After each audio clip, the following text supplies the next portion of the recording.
জিলাত আজি আমি 4টা পজিটিভ কেছ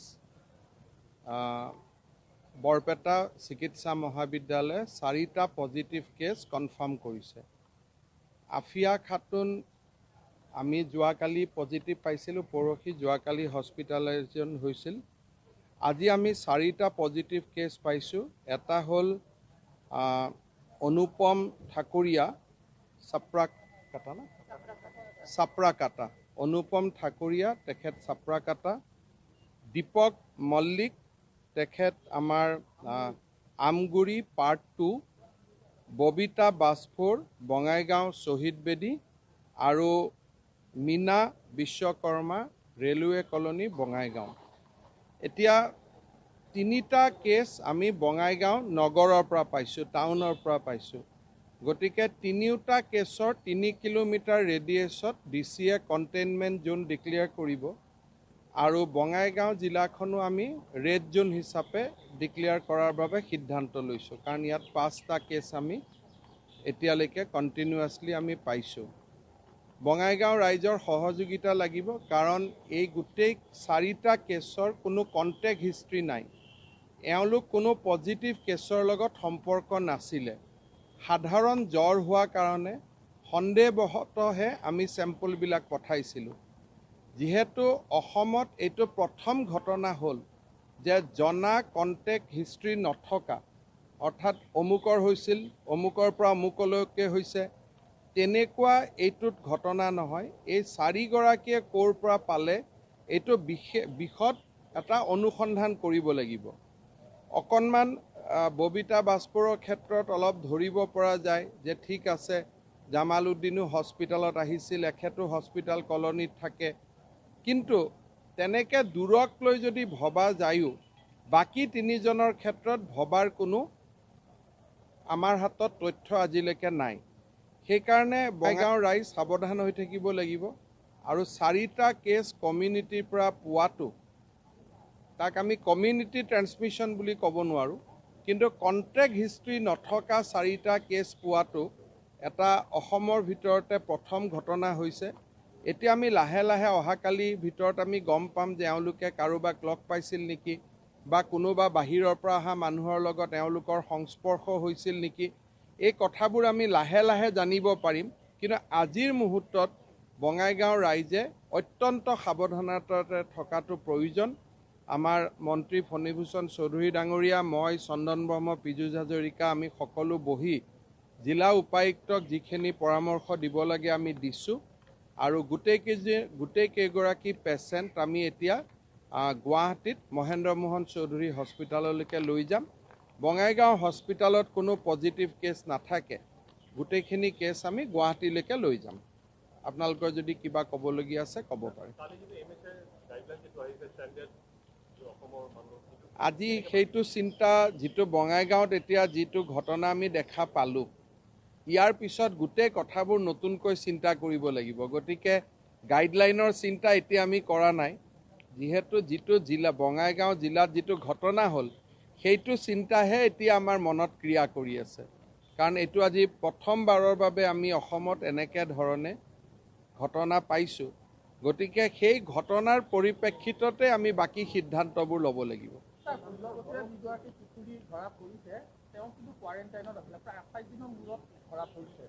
এইমাত্ৰ মই এনে ব্যক্তিগত কথা ক'ব নালাগে, তথাপিতো এই মুহূৰ্তত মই লণ্ডনত কথা পাতিছিলোঁ মোৰ ডাঙৰ দাদাৰ লগত। তেখেতে ক'লে যে 21 দিনৰ মূৰত ধৰাত পৰাটো সাধাৰণ কথা। 21 দিনলৈকে মানুহৰ ধৰাত নপৰাকৈ থাকে, 21 দিনৰ পিছত ধৰাত পৰে, 28 দিনলৈকে চিমটমটো থাকে। গতিকে সেইটো খুব কোনো মানে অগতানুগতিক বুলি ক'ব পৰা নাযায়।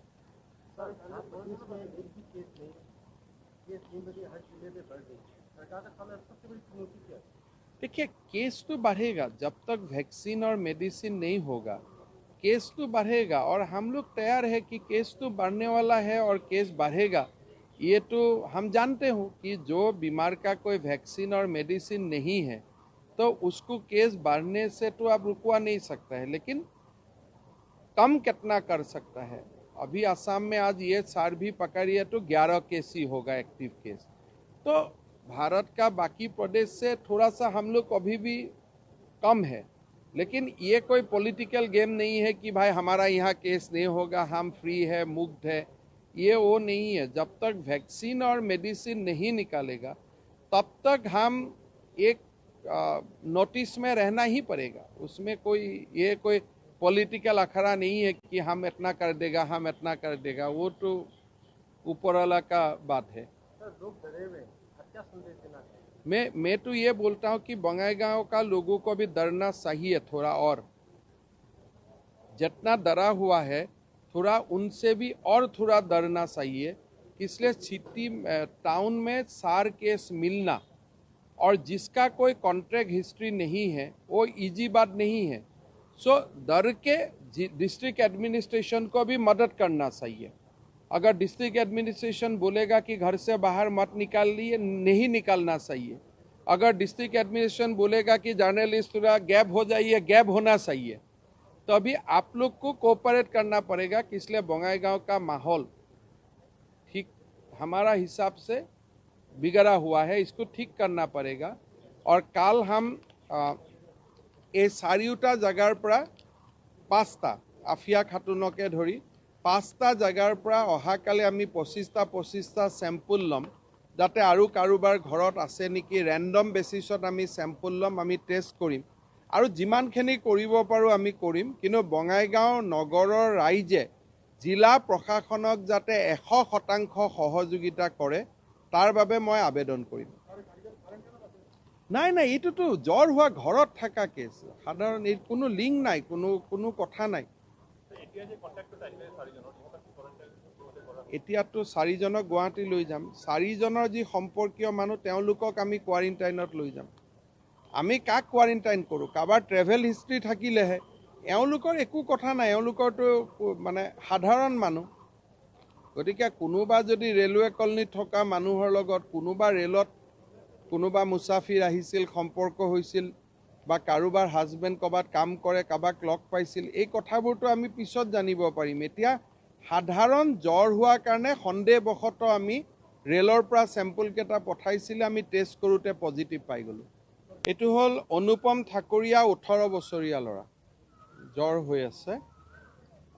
ববিতা বাজপৰ 29 বছৰৰ মহিলা, দীপক মল্লিক 32 বছৰৰ পুৰুষ আৰু মীনা বিশ্বকৰ্মা 60 বছৰৰ মহিলা। আৰু গোটেই 4গৰাকীৰ জ্বৰ হৈ আছে। মই আৰু এবাৰ এড্ৰেছকেইটা দি দিছোঁ। অনুপম ঠাকুৰীয়া চাপৰাকাটা, ববিতা বাজপৰ শ্বহীদ বেদী, দীপক মল্লিক আমগুৰি পাৰ্ট 2 আৰু মীনা বিশ্বকৰ্মা ৰেলৱে কলনী। হ'ব, আপোনালোকেও সাৱধানে থাকিব দেই, মই অনুৰোধ কৰিছোঁ।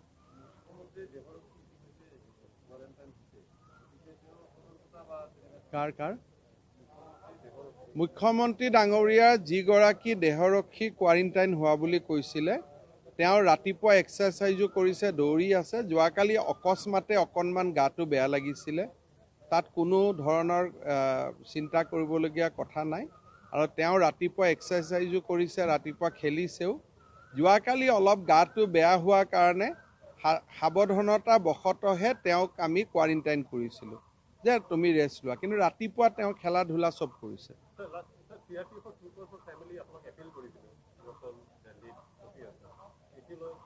আনিব পৰাটো উপায় নাই, কাৰণ কোনো পাইলটে গাড়ী নচলায়। এয়াৰ এম্বুলেন্সতো কোভিড পজিটিভ পেচেণ্ট নানে আৰু ৰেলৱেটো কোভিড পেচেণ্ট নানে, এম্বুলেন্সেও কোভিড পজিটিভ পেচেণ্ট নানে। আমি তেওঁলোকৰ লগত টেলিফোনত কথা পাতিছোঁ আৰু ভালে আছে। মই ভাবোঁ যে কেইদিনমানৰ ভিতৰত ভাল হৈ যাব। তেওঁলোক মণ্ডলীত আছে আৰু মই তেওঁলোকৰ লগত ফোনত কথা পাতিছোঁ। মুখ্যমন্ত্ৰী মহোদয়ে কথা পাতিছে, ময়ো কথা পাতি আছোঁ। তেওঁলোক ভালে আছে, কিন্তু অনাৰ ব্যৱস্থা নাই। এইটো গাইডলাইনে আছে যে পজিটিভ পেচেণ্টক চিফ্ট কৰিব নোৱাৰি। হ'ব, আপোনালোক সেফলি থাকিব দেই। 5 केस जो आया है, 5 केसों का हम अभी कंटेनमेंट जोन डिक्लेयर करने वाले हैं, बफर जोन भी डिक्लेयर करेंगे और उसका जो भी आइन होते जे आइन के अनुसार जे करना चाहिए वो हम करेंगे, ब्लॉक करेंगे। और बहुत स्ट्रिक्टली फॉलो करेंगे। किसी को भी हम ये इसे रूल ब्रेक करने नहीं लेंगे। ये प्रथमते हमार रेस्पॉन्सिबिलिटी আছে তেখেতক ক'ৰ পৰা ইনফেকশ্যন পাইছে সেইটো আইডেণ্টিফাই কৰা আৰু তেখেতে কাৰ কাৰ লগত যোগাযোগত আছিলে সেইটো আইডেণ্টিফাই কৰা আৰু ষ্ট্ৰিক্টলি কণ্টেইন কৰা। কোনো মানুহ কোনো ধৰণৰ মানে মিছ হ'ব নালাগে। আমাক দেট ইজ আৱাৰ ৰেছপন্সিবিলিটি। এগৰাকী পাইছোঁ শ্বহীদ বেদীৰ ওচৰত একেবাৰে আমগুৰি পাৰ্ট 2 বুলি কোৱা হৈছে, কোন অঞ্চলত হয়? এইটো নৰ্থ চালমাৰা চাব ডিভিজন। ৰেলৱে কলনীটো ৰেলৱে কলনীত এজনী আছে। ন গোটেইকেইটা আমি এতিয়া ৰেড জোনত আছোঁ। আমাৰ ৰেছপন্সিবিলিটি আছে আমি অৰেঞ্জ হয় গ্ৰীণ হ'ব লাগে ইন ফিউচাৰ।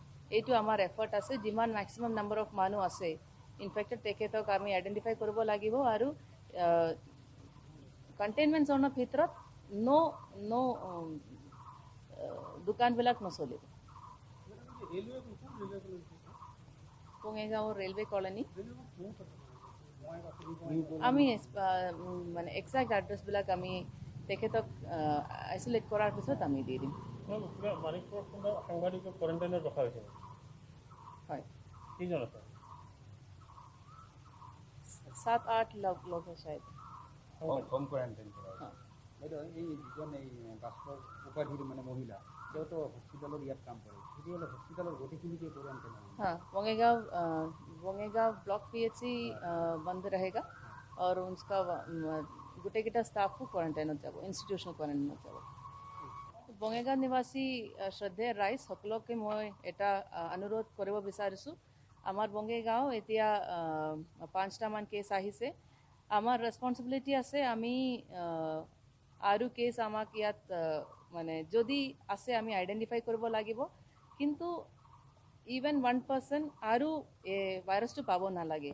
সকলোৰ কাৰণে অনুৰোধ আছে আপুনি মাস্কটো পিন্ধিব, ঘৰৰ পৰা নোলাব। যদি আপুনি কিবা কামৰ কাৰণে আপোনাক কিবা সহায় লাগে আমাৰ DOC নম্বৰ আছে, আপুনি সেই নম্বৰত যোগাযোগ কৰক বা আমাৰ সাৰ্কেল অফিচাৰ বা আমাৰ কোনোবা এজন অফিচাৰ লগত যোগাযোগ কৰক। আমি আপোনাক নিশ্চয় হেল্প আপোনাৰ ঘৰতে দি দিম। কোনো ধৰণৰ কামৰ কাৰণে আপুনি আননেচেচাৰিলি বাহিৰত নোলাব। আমি আননেচেচাৰি পাছো নিদিম। আমি যিমান আমি কণ্ট্ৰল কৰিব লাগিব আমি কৰিম। সকলোৰ কাৰণে মোৰ অনুৰোধ আছে কাইণ্ডলি আপুনি আমাৰ লগত মানে সহযোগ কৰক। আইন মতে আপুনি চলিব। আমি গোটেই মানুহ একেলগে মিলি পেলাই কষ্ট কৰিব লাগিব। কামিং 1 মান্থ আমি এনেকৈ কষ্ট কৰিব লাগিব আমাৰ ডিষ্ট্ৰিক্টখন অৰেঞ্জত পিছত গ্ৰীণ জোনত আহিব লাগিব। এইটো আমি সকলোৱে বঙাইগাঁও নিবাসী ৰাইজ আমি সকলোৱে মিলি পেলাই এইটো কাম কৰিব লাগিব। সকলোকে মই অনুৰোধ কৰি আছোঁ আৰু নিজকে আপুনি ছেফ ৰাখিব। আজি যিকেইটা কেছ ওলালে ৰাজ্যৰ ভিতৰতে প্ৰথম কেছ যাৰ কণ্টেক্ট হিষ্ট্ৰী নাছিলে, গতিকে এতিয়া ইমিডিয়েট তেওঁলোকৰ কণ্টেক্ট উলিওৱাৰ কাৰণে কি কেনেধৰণৰ পদক্ষেপ ল'ব? অলৰেডি আমি টিম ফৰ্ম কৰিছোঁ। এতিয়া এই টিমবিলাক একচুৱেলি তেখেতৰ ফেমিলি মেম্বাৰ্ছক আমি এতিয়া লৈ আহিম ইনষ্টিটিউচন কোৱাৰেণ্টাইনৰ কাৰণে আৰু তেখেতক আমি এতিয়া ইনষ্টিটিউচন লৈ অহাৰ পিছত তেখেতৰ इन डिटेल इंटरव्यू ল'ম আমি। तेखते प्रत्येक जो कहाँ से चाय पिया है, किसी से बात किया है, छोटे छोटे बात तक हम निकालेंगे और हम इसको आइडेंटिफाई करने के लिए चेष्टा करेंगे। और সকলোর কারণে মোর অনুরোধ আছে যদি কিবা ইনফরমেশন আছে তেখেতৰ ৰুট মেপ আমি পাব্লিছ কৰিম যেনেকৈ আমি আগত কৰিছিলোঁ। সেই ৰুট মেপ মতে আপুনি যদি জানে কিবা বা আপুনি যদি তাতে আছিলে ইমিডিয়েটলি আমাক ইনফরমেশনটো দি দিব। আমি সকলোৱে একেলগে এই ফাইট কৰি আমাৰ বঙাইগাঁওকো গ্ৰীণ জোন में लेके आएंगे।